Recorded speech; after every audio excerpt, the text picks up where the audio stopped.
আবার আরেক সিস্টেম চালু হয়েছে, এখনো পোলা এক বিয়ে করে নাই, ডিভোর্সি মহিলার পিছনে পাগল। কেন? সুন্নত আল্লাহ নবী সাল্লাল্লাহু আলাইহি ওয়াসাল্লাম বলছে। তুই চিনোস কেমনে রে? তোর চিনার পদ্ধতি কি? হ্যাঁ, উনি খুবই ভালো, বুঝছেন ভাইয়া? ও আচ্ছা আচ্ছা, কেমনে বুঝলাম ভালো? মানে আমি তো আসলে অবজার্ভ করেছি, বুঝছেন, কথাবার্তা বলেছি, চাল চলন খুবই ধর্মভীরু, সবসময় নামাজের কথা, আল্লাহর কথা বলে, সবসময় এগুলো বলে, রাইট? দেখছেন, মানে ও ধর্মভীরু কিন্তু বেডির সাথে কথা বলে।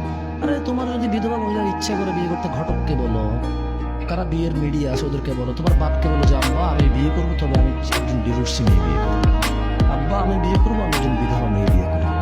যদি কোনো বোন বিয়ে বসতে চায়, সে বলবে যে আব্বা আমি বিয়ে বসবো, তবে আমি কুমার ছেলের কাছে বসবো না, এমন একজন পুরুষ যার বউ আছে এবং তাদের খুব ভালো সুখের সংসার, যে পুরুষ তার বউয়ের প্রতি নির্যাতন করেন, আপনি এরকম একজন দেখেন। মানে যদি তোমার এত শখই জাগে বিবাহিত বেটার সাথে বিয়ে বসতে, তোমার যদি এত শখই জাগে ডিভোর্সি আর বিধবা মেয়ের সাথে বিয়ে বসতে, তখন তুমি ওই পদ্ধতি অবলম্বন করতে পারো, নিজে নিজে কানেক্টেড হয়ে যত দরকার।